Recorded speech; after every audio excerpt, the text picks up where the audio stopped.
Bom, galera, então falando em definitivo aí, nós estamos trabalhando essa parte da evolução.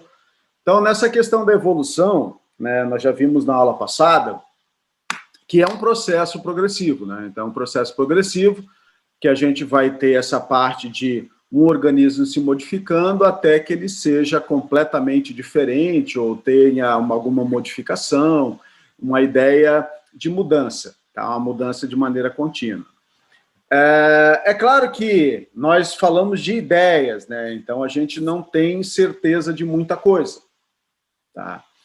A gente vê mudanças que têm acontecido aí ao longo das gerações aí, porque a gente tem toda a questão de recombinação gênica, a gente tem possibilidade de mutações, então existe uma mudança aí, de uma certa maneira progressiva, boa ou ruim, a gente não sabe certinho. Então, o que nós chamamos de evidências da evolução? Tá? A evidência da evolução é aquilo que a gente observa para tentar, né, vamos falar assim, justificar, né, as nossas ideias. Então, o que nós temos aí como evidências da evolução? Então, a questão, primeira coisa, são os fósseis. Tá? Então, se você observar nesse desenho, nessa fotinha aqui, ó, a gente tem um fóssil de um peixe, né? Tá? Então, a gente compara essas estruturas aí que foram fossilizadas, né? Então, viraram pedra, literalmente, tá? E nós comparamos com as espécies atuais. E aí, fazendo essa comparação com espécies atuais, a gente fala, ó, evoluiu, não evoluiu. Então, aquela ideia que a gente precisa ter, tá? O vestibular gosta bastante, tá? Dessa parte que a gente fala da evolução, principalmente quando ele faz comparação com órgãos, tá? Que é o que a gente fala aqui da anatomia, tá? Comparada. Então, tudo é comparado. A gente vai comparar a anatomia, a gente vai comparar a fisiologia, que é o funcionamento, a gente vai comparar a embriologia, que é o desenvolvimento, a gente vai comparar a bioquímica, então a gente vê toda essa parte de proteínas, lipídios, carboidratos, tudo quanto é ser que a gente conhece tem essa mesma vibe aí, né? Então, quer dizer, a gente começa a comparar uma coisa com a outra, a gente fala, ó, esse evoluiu desse, esse não evoluiu desse, então vai assim por diante. Então, o que a gente tem que saber sempre da questão dos órgãos, tá? A gente vai comparar órgãos. Órgãos homólogos e órgãos análogos. Um órgão homólogo, gente, é macete já, tá? Já dou um macetinho para vocês. O órgão homólogo é aquele que você vai comparar entre seres do mesmo grupo, tá? Como assim, professor, seres do mesmo grupo? Você vai comparar dois mamíferos, você vai comparar dois peixes, você vai comparar dois anfíbios, você vai comparar dois insetos, dois organismos do mesmo grupo. Nos órgãos análogos, você vai comparar grupos diferentes. Então, você vai comparar um peixe com um mamífero. Você vai comparar um inseto com uma ave. Então, você está fazendo essas comparações aí. Então, o que são necessários para a gente fazer essas comparações? Duas coisas. Primeiro, da onde vem o órgão, que a gente chama de origem embrionária, tá? E a função. Origem embrionária e a função. É sempre isso que você vai comparar. Então, o que é um órgão homólogo? Então, vamos pensar. Se a gente está falando de seres que vêm do mesmo grupo, órgãos homólogos, você vai comparar seres do mesmo grupo, o que nós vamos encontrar? Possivelmente a mesma origem embrionária. A minha mão veio do mesmo lugar que a pata de um tatu. Tá? Então, por quê? Porque eu e o tatu somos mamíferos. Então, o órgão, né, tem a mesma origem embrionária. Porém, a minha mão serve para quê? A minha mão é uma mão preênsil, tá?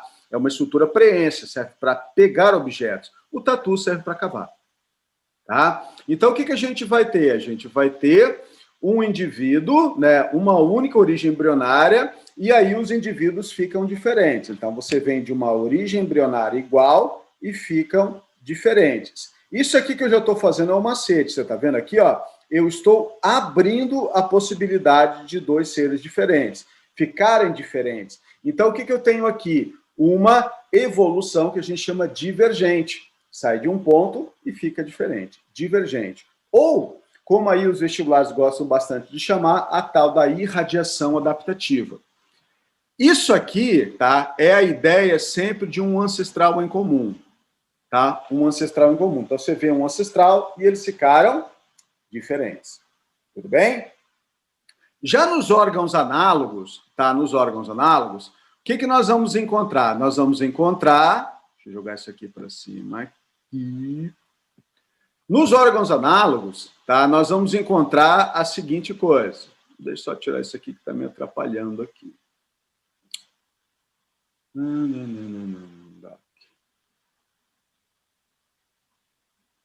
Aqui.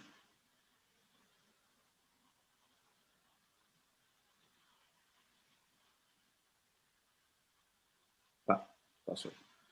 Nos órgãos análogos, nós vamos fazer ao contrário, tá? Nós vamos fazer ao contrário. Como ao contrário, professor? Olha, a gente está falando de grupos diferentes. Então, se você está falando de grupos diferentes, significa o quê? Que aquilo que nós estamos trabalhando vai vir de locais diferentes. Tá? Você imagina um inseto e uma ave. Tá? Pô, a gente está falando de um invertebrado, outro vertebrado, então quer dizer estruturas diferentes. Só que o que o inseto, o que a ave tem em comum? Ah, os dois voam. Tá? Os dois têm possibilidade de voar. Então, por quê? Porque eles têm as asas. Só que será que a asa do inseto veio anatomicamente, embriologicamente, do mesmo lugar que a asa da ave? É claro que não. Então, o que a gente está? Comparando dois grupos diferentes. Ó, dois grupos diferentes, tá?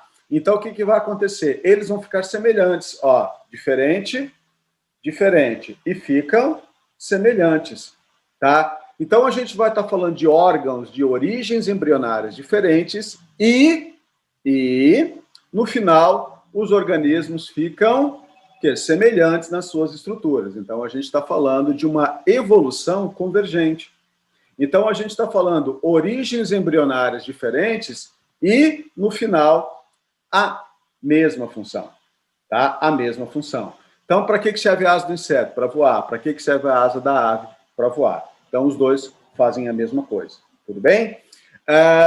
Quando a gente compara, por exemplo, o tubarão, tá, e o golfinho, tá, o formato dos dois, o que a gente está comparando? Órgãos homólogos ou análogos? Estamos comparando análogos, tá? O formato do corpo deles. Por quê? Porque a gente está falando de um peixe cartilaginoso e de um mamífero. Então, quer dizer, os dois vêm de locais diferentes, mas acabam ficando assemelhados aí. Então, isso é o que a gente chama de órgãos análogos. Então, quando você pegar os exercícios, você vai ver que sempre tem essa vibe de você fazer essas comparações. Tá? Você vai comparar uma coisa com a outra e vai discutir ali se é um órgão homólogo e um órgão análogo. Tá? Eu vou colocar depois os exercícios referentes a esses assuntos aqui, ali no EVA. Tá? Vou botar toda a parte de evolução ali no EVA para você depois estar podendo trabalhar aí os exercícios gabaritados para vocês. Tudo bem? Outra coisa que a gente vai ter são a questão dos órgãos vestigiais. Tá? O que é um órgão vestigial? Seria um órgão atrofiado, tá? Um órgão atrofiado, que, teoricamente, não vai ter mais função ou tem pouca função para o organismo. Tá? O mais famoso de todos é o apêndice vermiforme, a pontinha do intestino grosso ali que a gente tem no seco ali. Tá? O apêndice, tanto que é chamado de apêndice secal. Só que isso foi muito tempo considerado um órgão vestigial, não serve para nada, é coisa, só serve para infeccionar e quase matar gente. Só que a gente foi descobrindo aí nos últimos anos que aquele negócio ali ainda tem a sua importância. Como, por exemplo, é um local de maturação de glóbulos brancos, tem glóbulos brancos que maturam ali, amadurecem ali, e aquele local também é um local de reserva de bactérias. Tá? Bactérias que vão recolonizar o intestino caso haja algum processo ali de eliminação de um monte de bactérias. Então, tem duas funções bem definidas aí já. Recolonização do intestino e a questão imunológica. Então, trabalha com a parte imunológica, aquela estrutura. Então, não é uma estrutura que foi simplesmente abandonada, ficou perdida ali. Tem a sua função. Tá? Mas, por muito tempo, foi chamado de um órgão vestigial. Então, é aquela estrutura que não serve para nada, teoricamente, tá? então a gente fala que foi de uma parte evolutiva, então alguma coisa que atrofiou. Só que assim, gente, eu estou falando para você o que é o real, tá? O que é o real. O apêndice serve para isso. Ah, professor, mas se aparecer no vestibular, nas provas, no Enem, que o apêndice é um órgão vestigial, o que eu faço? Assinala que é. Assinala que é. Tá? Porque essas coisas aí de que ainda a função do apêndice, ele ainda não está nos livros. Tá? Ainda não está no livro aí do ensino médio, então ele está como aí uma estrutura vestigial. Então são órgãos chamados de vestigiais. Tudo bem? Então, olha só, aqui a questão dos órgãos homólogos. Ó, então, você tem um ancestral que vai ficando diferente. Então, a gente chama isso de irradiação adaptativa. Um ancestral comum que vai modificando para os outros seres.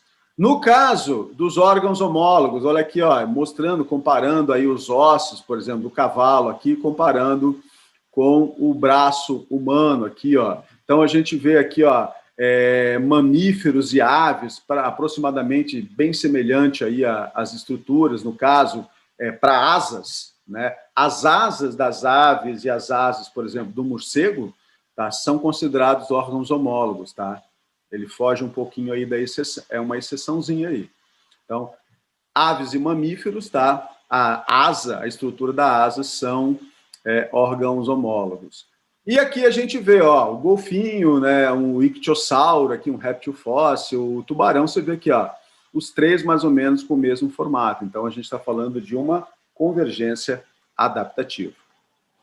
Outra coisa, então, que eu falei para vocês é, então, sempre comparar a embriologia, da onde vem, comparar semelhanças bioquímicas, quer dizer, como é que funcionam as enzimas num ratinho, como é que funcionam as enzimas num cachorro, né? Então, quer dizer, a gente faz comparações. E só, não sei se você já tem uma certa noção, quando você vai comprar o remédio, o medicamento lá na farmácia, e você verifica que, às vezes, ele tem o mesmo nome do medicamento que você já deu para o seu cachorro, aí você fala, pô, meu cachorro já tomou isso, meu cachorro já tomou amoxicilina. Pois é, antes de você tomar, esses medicamentos já foram testados em animais. E o mesmo tipo de infecção que acontece em você pode acontecer no animal. Então, quer dizer, o mesmo tipo de tratamento vai acontecer para os dois. Só que, é claro, com dosagens diferentes e assim por diante. Mas a ideia é essa. Por que a ideia é essa? Porque quando você está falando de infecção, é o mesmo agente patogênico, o mesmo agente que causa. Mas quando você fala de um processo, está faltando ali uma enzima, ou deu algum problema enzimático, isso gerou um tipo de problema, é a mesma coisa. Você está comparando dois mamíferos. Tá? Então, o tipo de problema vai ser o mesmo. Se ele é intolerante, por exemplo, a uma substância, você também é intolerante à mesma substância por causa de uma falta de enzima, o problema é o mesmo. Porque quando o animal vai fazer o seu glicogênio, né, vai juntar um monte de glicose no glicogênio, é o mesmo tipo de reação que nós fazemos para juntar um monte de glicose e formar o glicogênio. É o mesmo tipo de reação. Então, a gente faz essas comparações aí. Alguém fez uma pergunta, deixa eu ver aqui. Deixa eu ver aqui.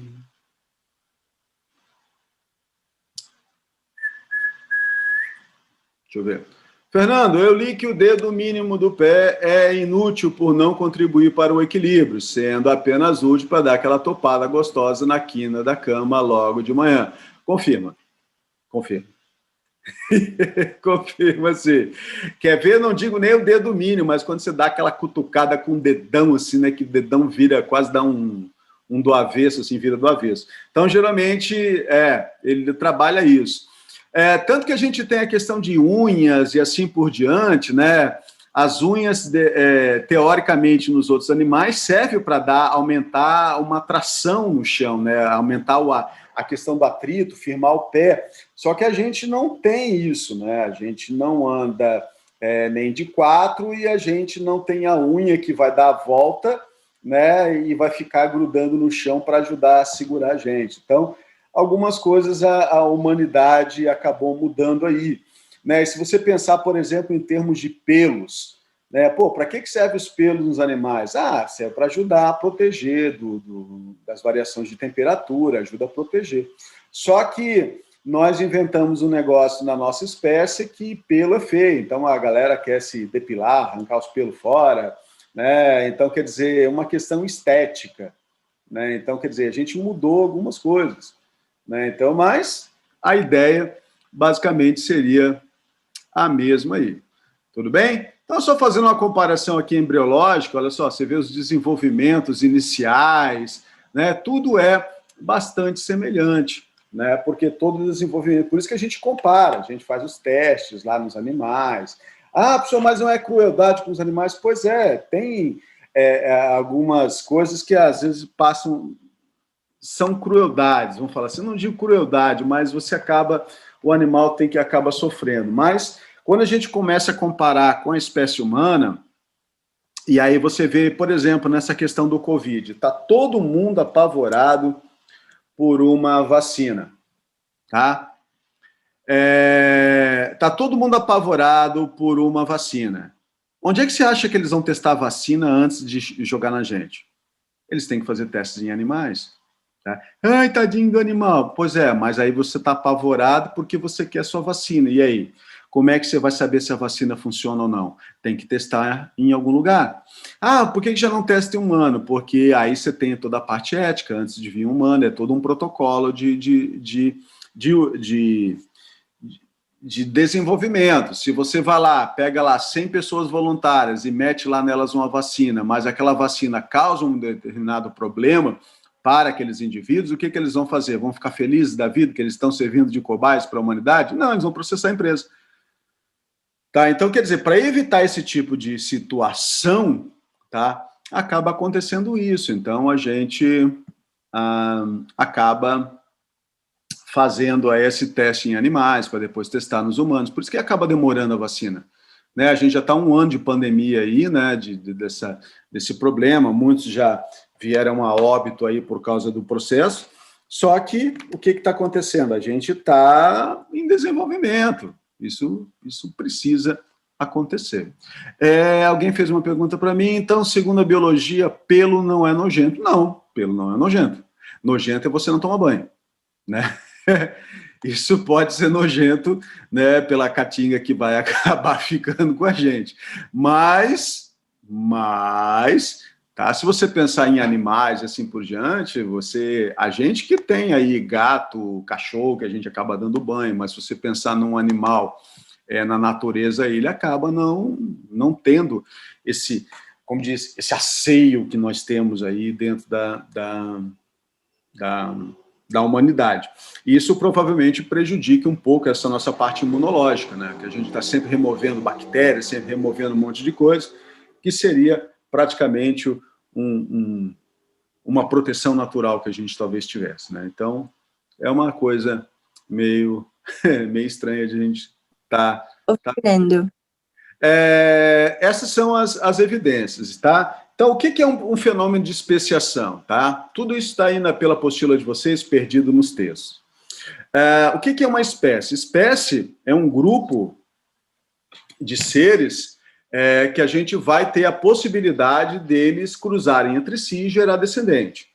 Tá? Então, por isso que a gente vê algumas situações, quando você cruza, por exemplo, o cavalo, né, a égua e o jumento, né? O jegue, seja lá o que for. O que vai acontecer? Quando você cruza o cavalo e o asno, o jegue, seja lá o que for, você vai ter um terceiro bicho, que é a chamada mula. Tá? Mula é a menina, tá? Burro é o menino. Tá? Então, a gente tem a diferença ali, então, a mula e o burro. Então, são um casal, o burro e a mula. Tá? Ou a burra. Mas a ideia é que os dois são estéreis. Tá? Os dois não têm possibilidade de formação de gametas. Então, se você cruzar um burro e uma mula, não vai dar nada. Tá, e se eu quiser fazer mais burro, mais mula? Tem que cruzar os pais de novo. Tá? Então, quando a gente tem essa noção de que são organismos diferentes, tá? São organismos diferentes, a gente começa a entender esse processo que, vamos falar assim de uma maneira bem simples, a natureza, tá, não foi feita para a gente ficar brincando de misturar, porque já foi feito tudo certinho para não misturar, tá? Vou deixar isso aqui. Beleza? Então, o que é uma raça ou subespécie? Aí a gente está hoje vivendo aí grande parte aí de muitos mimimis que a gente vê na internet. Ah, tudo agora é racismo, tudo é isso. É interessante porque raça, tá? Você vai encontrar uma variação, tá, dentro dos animais aí que não existe na espécie humana, tá? A gente é uma coisa só, a gente é o chamado Homo sapiens sapiens. Tá? Essa é a nossa subespécie. Homo sapiens sapiens. O homem que sabe que sabe. Tá? É isso que significa o nosso nome. Então, nós somos uma coisa só. Tá, mas aí a gente não tem ali aquele questão do o homem ser negro, o homem ser branco, o homem ser amarelo, ser vermelho? Sim, tem. Você tem as etnias aí. Mas agora, o que você tem entre eles? Entre todos? Pô, se você cruzar um branco e um negro, não dá filhote, vamos falar assim? Se você cruzar um branco e o índio, o branco e o asiático, vamos falar, não dá filhote? Claro que dá, pô. Então, quando a gente está falando, às vezes, de raças ou subespécies diferentes, às vezes o negócio já se torna tão diferente que já não dá filhote. Então, só que aquele negócio, a gente inventou um negócio idiota de segregação entre nós aí. Pô, idiota, não tem nem o que falar. Tá? Então, só que para bicho, tá, a gente não vai encontrar isso. Tanto que é uma coisa bastante interessante para vocês terem noção, a gente que quer cruzar animais, por exemplo, cães, para ter lá uma raça pura. A gente quer um animal com pedigree e assim por diante. Mas se você, por exemplo, colocasse... vamos lá, eu quero um Rottweiler e eu vou botar para cruzar, tem outro Rottweiler lá, o bicho é campeão, rei da Inglaterra, seja lá aquelas coisas tudo que o pessoal coloca, e você tem aquele cachorro bem jaguara, tá? Aquele jaguarão mesmo, assim, não tem mais nem dente, caolho, feio, caiu os pelos, tudo. Quando você joga os dois animais, tá? A fêmea, ela não vai ser, eu vou cruzar com aquele ali porque ele é o príncipe da Inglaterra. Não, às vezes ela vai cruzar com jaguara, tá? Por quê? Porque quanto mais você tiver mistura, tá? Melhor. A gente que quer frescura, tá? De ficar mantendo a espéciezinha isolada, tá? A gente que inventou isso. Tanto que você vê os cães de raça, né? A dita raça, purinho, pelinho bonitinho, pensa num cachorro para dar problema. Tá? Pensa num cachorro para dar problema. Mudou o tempo, ele fica doente. Mudou isso, sei que lá. Comeu um troço diferente, comeu um alimento que estava meio ruinzinho no chão, ele já fica todo errado. E lá vai grana no veterinário. Aí você pega aquele jaguara de rua, tá? Que come lixo, tá? É atropelado, pega chuva, seca no sol, dorme na rua, faz um monte de coisa, e aquele bicho não morre nunca. Tá? Não pega nada. O mundo acaba e aquele cachorro tá vivo lá. Tá? Quem tem esses cachorrinhos em casa, tu vê lá que ele fica cego, caolho, manco, todo errado, cheio de tumor, e no final tu tem que matar ele porque o bicho não quer morrer, desgraçado. Tá? Por quê? Porque a imunidade dele ele é fenomenal. Tá? Se você pensar em termos de inteligência, você imagina quantas gerações daquele bicho, né, para chegar nele foram misturadas. Aí a gente quer desmisturar o negócio. Você pensa no brasileiro, o brasileiro é o bicho mais jaguara que existe, tá? Porque a gente é misturado de tudo quanto é coisa. Aí o cara fala assim, eu sou italiano, que tu é nada, tu é brasileiro, jaguara, tá? Misturado, um monte de coisa, tu vai olhar, eu vim da Europa, que nada, tu vai ver lá o teu bisavô era africano, daquele cara escuro pra caramba, que casou com uma loira lá na Suécia, misturou, fez uma engronha, nasceu você, e você fica achando aí que é alguma coisa. Nada, a gente é brasileiro, jaguara, tá? Misturado, e isso é bom pra caramba, tá? Isso é muito bom, tá? Porque isso, em termos de imunidade, é ótimo, cara. É ótimo. É ótimo. Misturar, quanto mais misturado, melhor. Tá? Você vê que os animais fazem isso, né? Você vê que as plantas, tá? Tudo isso a gente vê assim, em algumas situações para não misturar mesmo, tá? Mas quando você vê em termos de animais, ele vai misturar. Tá? Vai misturar, porque quanto mais misturado, melhor. Tá? Então, isso é importante para a gente ter aí. Se a gente está pensando em evolução, tem que misturar para mudar. E aí a gente chega nessas 3 situações aqui, ó. Tá? A gente tem aqui as árvores filogenéticas, que a gente fala hoje, os domínios, né, que a gente trabalhou aí durante o ano. A gente fala de bactérias, a gente fala de árqueas e a gente fala de eucariontes, tá? Então, a gente mostra aqui a questão do ancestral comum, tá? O ancestral comum que vai se ramificar em ramos aí diferentes, né? Que a gente chama de domínios. Então, a gente teve ali o domínio das bactérias, que é o que a gente realmente encontra bactérias. A gente encontra algumas bactérias modificadas aqui, que a gente chama de árquea, e todos os eucariontes, ó, animais, fungos, plantas, protozoários, está tudo aqui dentro. Então, nós dividimos em 3 grandes grupos. Professor, e aquele esquema de reino permanece? Permanece, o reino permanece. Tá? Só que agora a gente pega lá todos os reinos, o reino fúngio, o reino plantel, o reino animalia e o reino protista, e jogamos ele no chamado domínio eucária. É só frescurinha de biólogo aí para a gente ficar perdendo tempo aí estudando. Deixa eu ver quem perguntou alguma coisa aqui. Meu cachorro era jaguara ao nível de dormir em cima das próprias necessidades, às vezes comer elas, kkk. É bem isso aí, é bem coisa de jaguara, de jaguara mesmo. E aí você vai olhar, não fica doente nunca com uma praga dessa, né? Então, é muito legal esses bichos aí. Tá? É muito legal. Vamos lá. Continuar. Então, como é que a gente tem um processo de formação de espécies, tá? A gente tem, vocês vão ver isso um pouco mais aprofundado no terceirão, tanto que eu vou passar um pouco mais batido isso aqui, mas são 2 maneiras que a gente tem de fazer uma evolução, tá? A gente tem um processo onde a gente tem naturalmente, a população está... e outra coisa, evolução não é de hoje para amanhã. Tá? A gente tem uma evolução que vai levar, vamos lá, centenas, milhares, milhões de anos. Tá? Então, o processo é assim. Então, na anagênese, tá?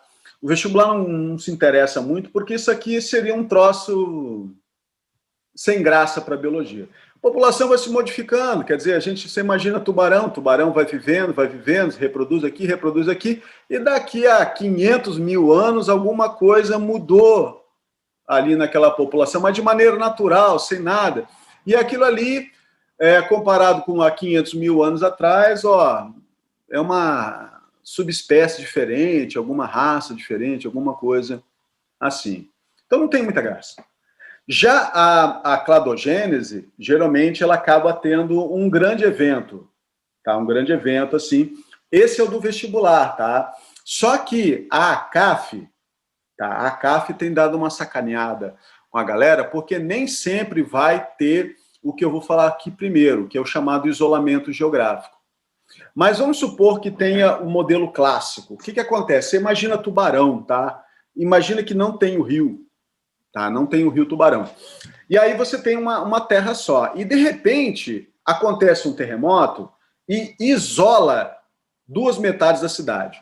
Tá? Apareceu o rio ali no meio e isolou as 2 metades da cidade. O que vai acontecer? A gente não consegue ir para lá, nem eles conseguem vir para cá. Subiu, por exemplo, ali um rio, uma cadeia de montanhas e separou a população. Não, professor, mas a gente consegue passar. Eu sei, cara. Mas pensa numa questão de um animal. O animal não vai passar. Tá? E aí o que acontece? Do lado de lá do rio, né, lá da parte do Deon lá, apareceu lá algum material radioativo, tô brincando aqui, um material radioativo lá, e esse material radioativo ele acaba mexendo com o material genético dos organismos que estão do lado de lá do lado do Deon, comparado com os lá de cá. E vamos pensar assim, ó, em termos de vaca. Tá? As vacas do lado de cá do rio, tá? permanecem como vacas normais, mas as vacas do lado de lá, de repente, começaram a ter uma variação no seu material genético, começaram a criar asa, começaram a criar 3 chifres, 4 olhos, começou a ficar uma vaca, upgrade de vaca lá. Só que aí, o que acontece? Nós tivemos um isolamento geográfico e tivemos uma diversificação gênica. Mudou o material genético delas. Até que aquelas vacas com asas resolvem voar para o lado de cá. Isso eu estou falando daqui a 1 milhão de anos, tá? 1 milhão de anos. 2 milhões de anos. E as vacas de lá voaram para cá e conheceram as vacas do lado de cá. E aí o que aconteceu? Essas tentaram fazer bobiça, só que aí o que aconteceu? O material genético delas está tão diferente que elas não conseguem mais se reproduzir. Tá? Resultado disso, você fica com a vaca 1 e a vaca 2. Você fica com 2 espécies diferentes. Essa que é a ideia da evolução. Então, você, nesse modelo cladogênico, que é o modelo mais estudado, tem um monte de informações que estão nessas telinhas aqui, porque não são de vocês, tá? Isso aqui é o que eu passo lá no terceirão e na parte do pré-vestibular. Então, nós temos o quê? Essa situação de isolar geograficamente, modificar o material genético e depois eles estão isolados reprodutivamente. É uma variação que a gente vai encontrar entre os seres. Tá? E aí, resultado disso, 2 espécies completamente diferentes aí. E aí, é claro, você percebe aqui, sem isolamento geográfico, o organismo foi se modificando e ficou diferentinho lá.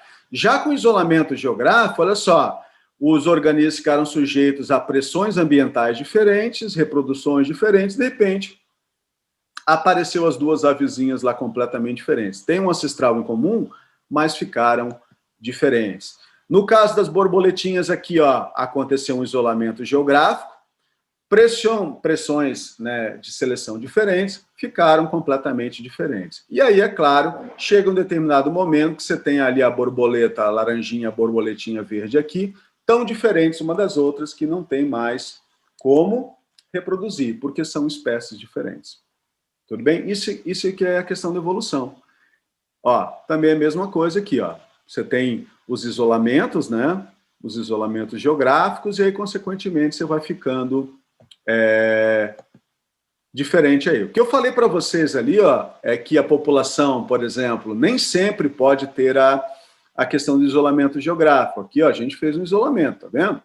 Mas tem situações que os bichos não ficam isolados, tá? Mas é como se ele fosse, esse alopátrico e simpátrico aparece bastante aí nos vestibulares. Mas é como se você tivesse o seguinte, você imagina a tua sala de aula, tá? E de repente a galera resolve fazer uma panelinha.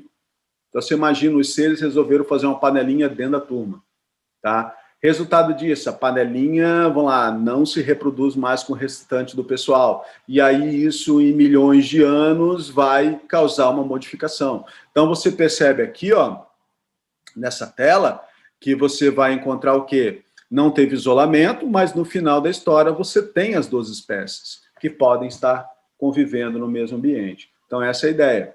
Então, a ACAF, ela tem falado da seguinte maneira, né? O modelo cladogênico, o modelo de especiação, pode ter isolamento geográfico ou não, inicialmente. Verdade, pode ter ou não. Tá? E, finalmente, para a gente entender a nossa reprodução, tá? O que a gente vai ter de fatores que atuam na evolução? E uma coisa interessante, você vai ver ali na apostila de vocês, evolução humana. Tá? Com relação à evolução humana, aquele negócio que a gente tem do macaco virando homem, tá? A própria biologia já descartou isso, tá? Isso não é mais válido. Então, aquele negócio do homem vai virando, o macaco vai virando o homem, isso está fora. Tá? A gente tem, em algum momento da humanidade, um ancestral, talvez, em comum, e, de repente, você começa a ter as modificações, aquelas chaves dicotômicas lá, então a gente evolui de maneira diferente. Em algum momento, né, da humanidade, aí, vão lá, apareceu, do mundo, aí, vamos falar do planeta, talvez tenha acontecido isso. Então, é algo especulado.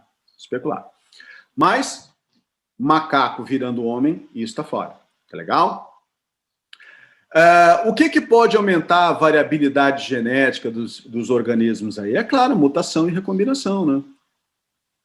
A mutação faz novos genes aparecer e a recombinação faz a gente misturar aquilo que já existe. Então, nós somos diferentes uns dos outros, né? Você é diferente dos seus irmãos por recombinação, né? Aquele crossing over, aquele esquema de segregação independente, toda a parte da primeira, segunda, terceira lei de Mendel, tudo isso acontecendo dentro da gente, essas recombinações fazem com que a gente seja diferente.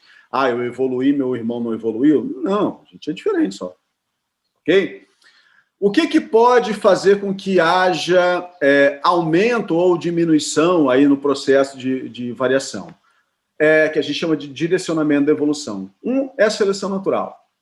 Tá? O que é seleção natural? Selecionar, tirar um do ambiente. Então, você tem dois.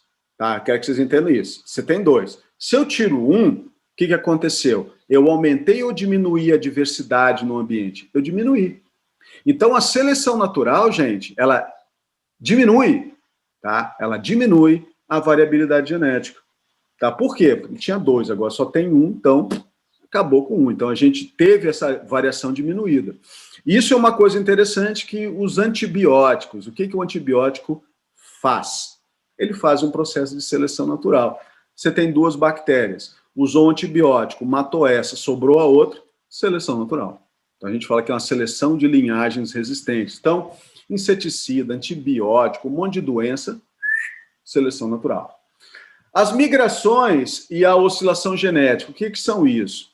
Migração é a entrada ou saída de genes da população. Então, você imagina a população de tubarão, tá? Fechadinha. Não entra, não sai ninguém. Mas, de repente, chegou um indivíduo de fora. Chegou alguém de Floripa e entrou no meio de tubarão. Tá? Então, o que aconteceu? Ele trouxe o sotaque mané para dentro de tubarão. Tá? Então, o que aconteceu? Se esse indivíduo conseguir se reproduzir aqui dentro, o que vai acontecer? Ele vai passar o gene do sotaque mané para dentro da população. E daqui a pouco a gente começa a ter o quê? Uma variação, a gente começa a ter mudanças na população que era fechada. Então, essa migração, a entrada ou saída de genes, tá? Ela pode modificar bastante aí a questão da população. Esse é o problema, gente, das espécies exóticas. Ah, eu vou trazer uma plantinha diferente para tubarão, vou trazer um bichinho diferente para tubarão. Né? Se esse animal, se essa planta se reproduz demais e acaba modificando, saindo do controle, ela pode competir com as espécies naturais e simplesmente fazer com que a espécie natural desapareça e ela fique agora instalada no lugar. Então, a gente pode ter essas variações. Por isso que é importante a gente ter essa noção de não dá para trazer qualquer coisa, porque muda. Tá? E a última ali é a questão da deriva genética. O que é a deriva genética? É uma perda de genes acidentalmente. Tá? Acidentalmente. Isso a gente tem quando a gente faz essa questão das reproduções que a gente falava do cachorro. Você imagina uma situação azão-azinho, tá? Azão-azinho. Se um indivíduo cruza com outro azão-azinho, tá? E o que reproduz ali é o azinho-azinho, juntou azinho-azinho. O que acontece com o gene azão nesta família de bichos ali? O gene azão desaparece. Então você tem uma perda do gene. Então o que acontece? Você tem lá, vocês viram lá com a Samanta, a polidactilia, 6 dedos. 6 dedos é uma doença dominante. 2 pessoas com 6 dedos podem cruzar e ter um filhote ali de 5 dedos, né? Ter um filho de 5 dedos. O que aconteceu com o gene do 6º dedo, vamos falar assim, para aquele filho? Desapareceu. Então, a oscilação genética ou deriva genética é essa perda ao acaso. Tá? Ao acaso, claro, está relacionado com a reprodução, mas esse que é o legal. Então, às vezes, você pode misturar um negócio que desaparece ou também aparece nas gerações futuras. E então a gente fala nesse papel do direcionamento da evolução. Beleza, gente? Tudo bem? Então, o que eu tinha para falar para vocês sobre evolução era isso daí. Quem acabou pegando exame final, tá? Isso aqui vai ser cobrado também de vocês, tá? Mas eu vou estar colocando agora, logo em seguida aí, a questão dos materiais com relação à evolução, né? Toda essa parte de exercícios para vocês trabalharem. Pensa, acabou o ano, é a nossa última aula, né? Ei, legal, é terceirão, né?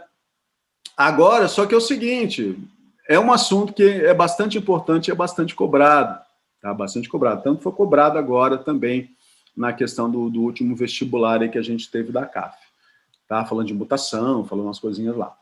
Tudo bem, gente? Então, eu me despeço de vocês, tá? E a gente vai se encontrando por aí, né? E como é praticamente a nossa última aula aí, né? Um bom ano para vocês, tá? Um bom final de ano. Tomara que a vacina venha logo uma vez, essa porcaria, né? Para a gente estar ano que vem junto aí fazendo uma festa e gritando: é terceirão, terceirão no roda. Tanto, né? Então, a gente se vê aí. Grande abraço e uma pena que a gente quase não pôde conviver aí, né, pessoalmente aí, para a gente rir um pouco aí em sala de aula. Beleza, gente? Grande abraço, grande beijo. Tchau para vocês aí, gente.